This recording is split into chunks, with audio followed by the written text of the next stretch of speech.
Oui, merci, Président. Je vais aussi essayer d'aller rapidement.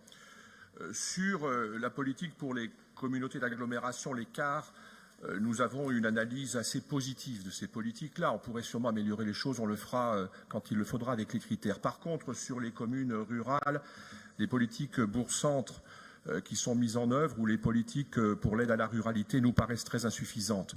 Nous pourrions aider bien mieux nos communes en termes de qualité. Et en réalité, nos communes rurales, elles n'ont pas besoin de charité, Monsieur Hortefeux. Elles ont besoin de solidarité et de développement. Est-ce que le maire de Chalut, dans le Puy-de-Dôme, ne mériterait-il pas mieux que 945 € pour rendre accessibles ces toilettes publiques? Et je m'arrête là parce que je pourrais citer des dizaines d'exemples.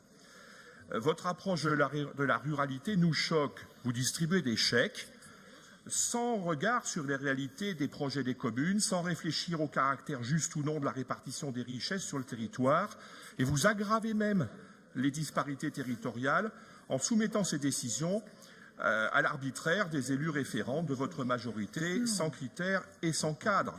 Un amendement positif pourrait être, par exemple, que cette répartition se fasse d'une manière pluraliste par les élus régionaux d'un même département. Il y aura au moins de disparités à l'intérieur des départements.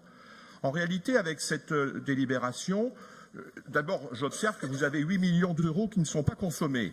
Mais vous voulez provisionner plus pour dire que vous donnez plus à la ruralité, pour faire de l'affichage et de la communication. Notons tout de même que les 1,2 million d'euros que vous avez consacrés aux célèbres panneaux bleus et blancs auraient permis de financer, par exemple, 85 projets supplémentaires dans le cadre des bonus ruralité. Ce sont donc des dépenses de fonctionnement tout à fait inutiles, Monsieur le Président. Par contre, ce qui semblerait à notre avis, beaucoup plus utile, c'est de remettre en route l'ingénierie rurale, celle qui permet aux communes d'avoir des projets de développement.